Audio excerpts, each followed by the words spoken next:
Now, this has been a hot button topic throughout history, and it certainly is only increasing in these days that we live with the war that's being waged in and against Israel today.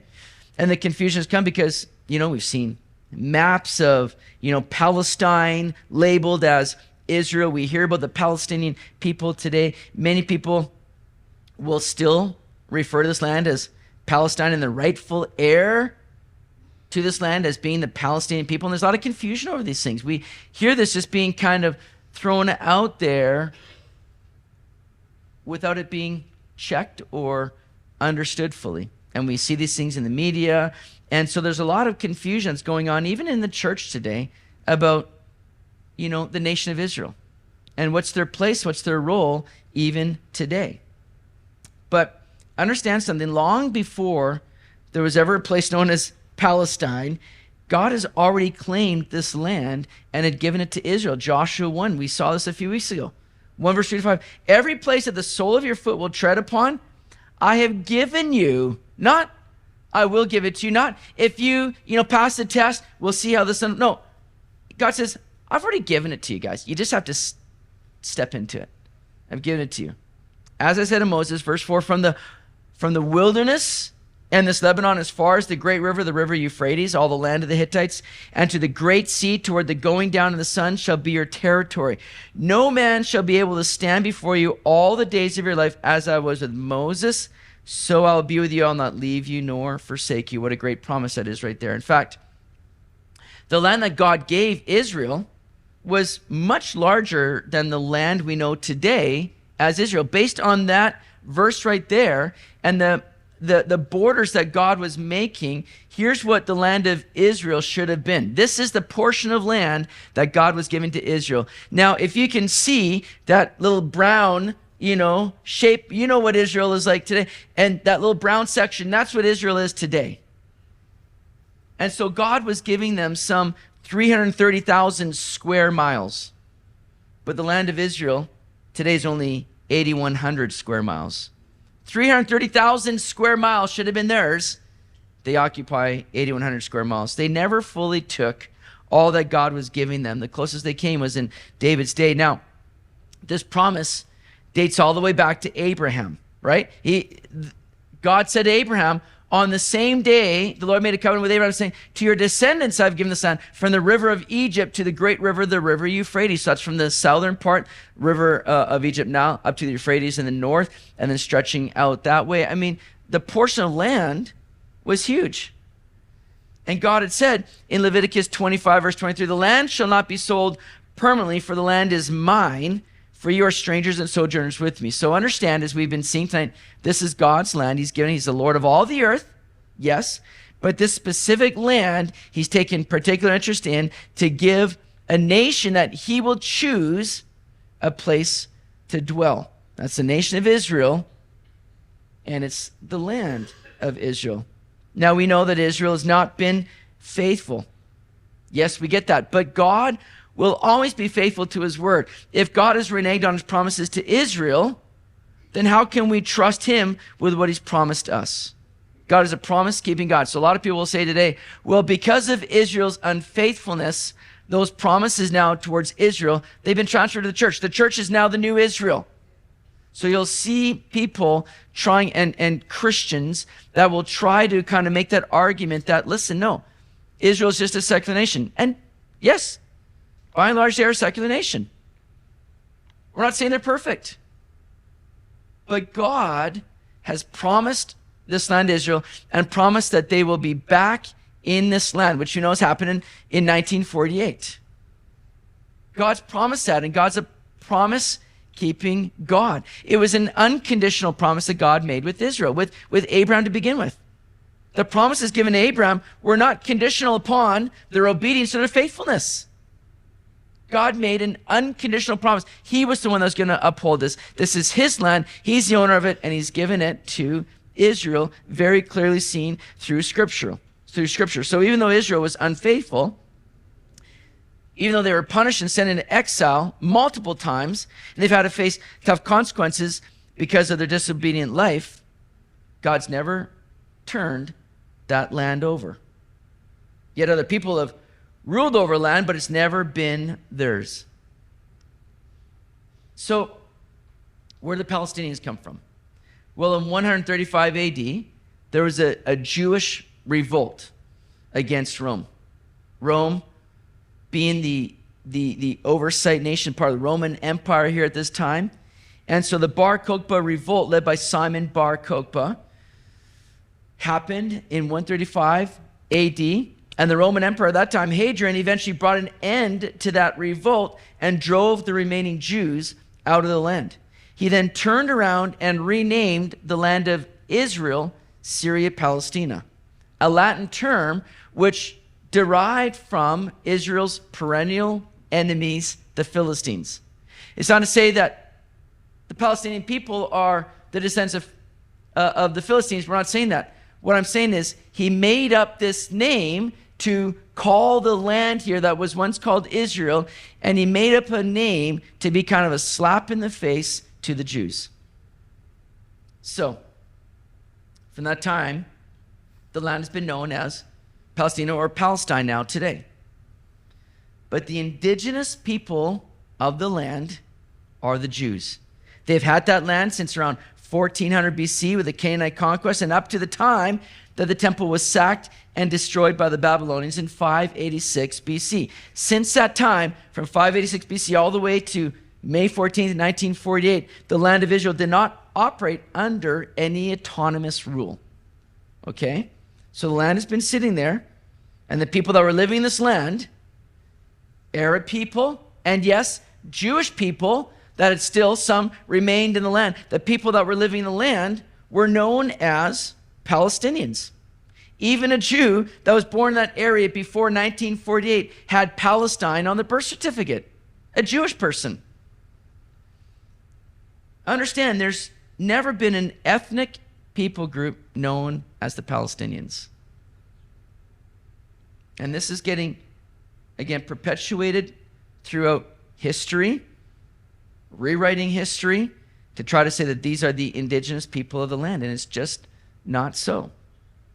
So throughout the early 20th century, under various leaders, wars and movements and various leaders made an attempt to give the Jews their own homeland. And so when Great Britain defeated the Ottoman Turks, this whole area became part of the British Mandate. And on November 2nd, 1917, the Brits came up with the Balfour Declaration under British Foreign Secretary Arthur James Balfour. And that was to express their support for the establishment of a national home for the Jewish people in the land that was then known as Palestine.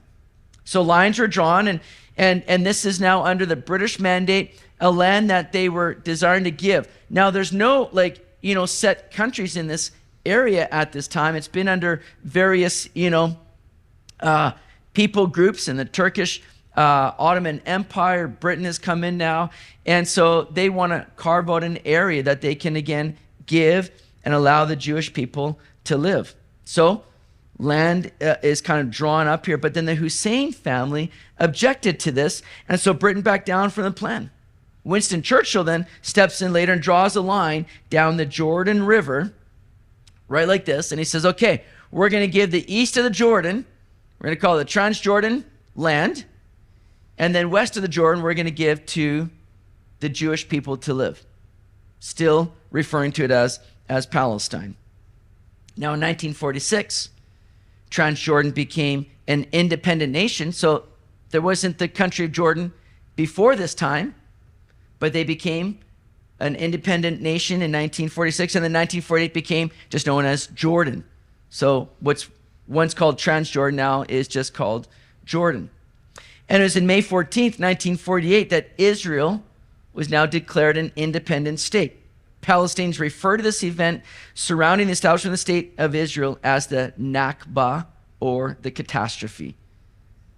That's how the Palestinians refer to this whole time. Now, there's lots of details that we're just skipping over, lots of things that we could say, but just for time's sake, we're giving you a general kind of overview of what we're looking at today. So what happened then is the very next day, actually later that night, when Israel now has declared their independence as a nation, They have a land, once again, fulfilling what prophecy said, that there's never been a people group, and I don't know if I mentioned this before recently, but there's never been a people group that has been displaced from their homeland who have remained intact as a people group after 4 generations. After 4 generations, they've assimilated into the countries that they've been dispersed to, picking up their own language. But Israel has retained their national identity with their national language.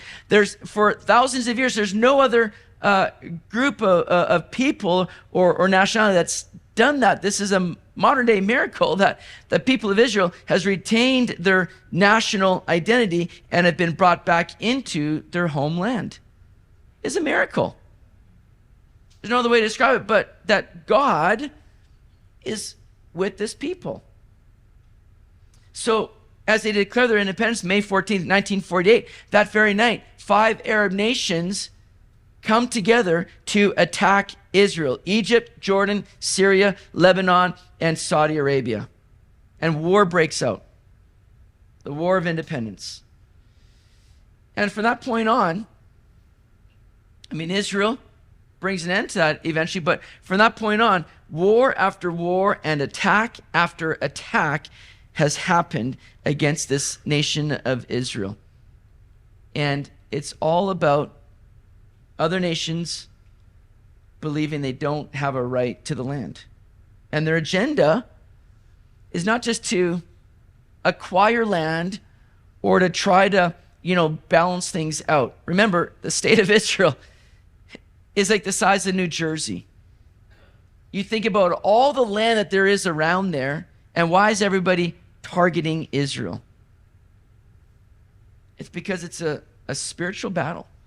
This has no grounding in just what is right or proper or what makes sense. None of this makes sense other than it being a satanically driven spiritual battle that goes all the way back to Genesis 16. When Abraham, of course, tried to help God out with the promised child that he was to be given. Abraham and Sarah getting older and older, and Sarah's like, Abraham, we need to help God out. You better just go with my maid Hagar, have a child. This can be the promised child of God.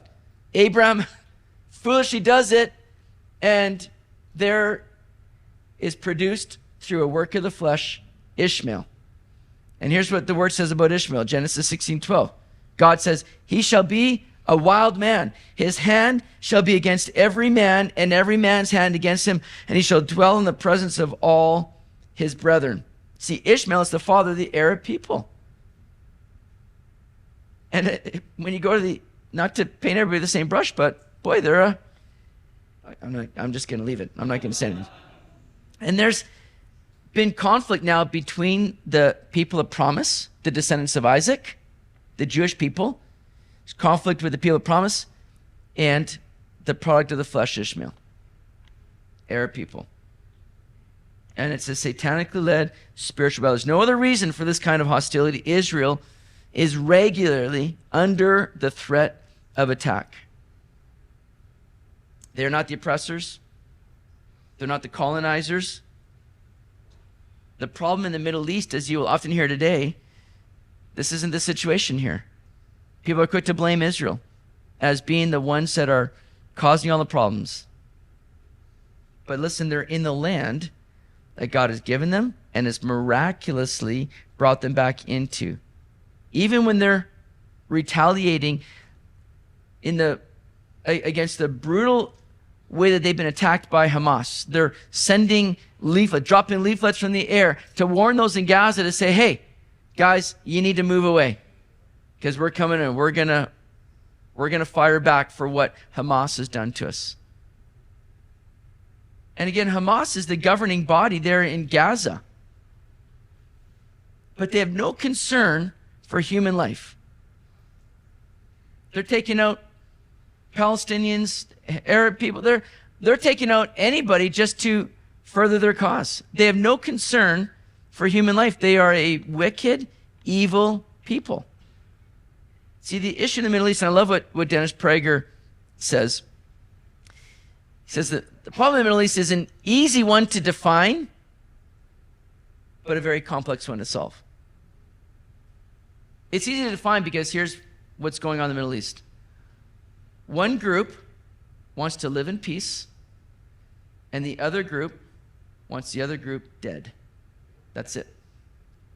If Hamas and all of Palestinians were to lay down their weapons, there would be peace. If Israel were to lay down all of their weapons, they would cease to exist. That's what's going on in the Middle East. And that's what we need to be aware of and understand. We need to be careful not to be dragged into misconceptions and falsehoods regarding Israel. They're not perfect. Yeah, we understand that. We know they haven't done everything right, but they are people that God is still working through, who is still carrying out his purposes and his promises through. They are special people. They're the apple of God's eyes, and we need to keep them in prayer and keep our support for them based on what God's word calls us to do. All right? So I hope that helps a little bit just to get a bit of understanding as to what's going on, because you are going to hear things in the media, like I said on Sunday, that are going to paint a very different picture. And the more that Israel tries to deal with the real problem, the more that they're going to be labeled as the bad guys, as the ones that are committing all this atrocity and evil. Again, Israel's had the target on their back for so long. So we need to pray for them, and we need to be a support to them.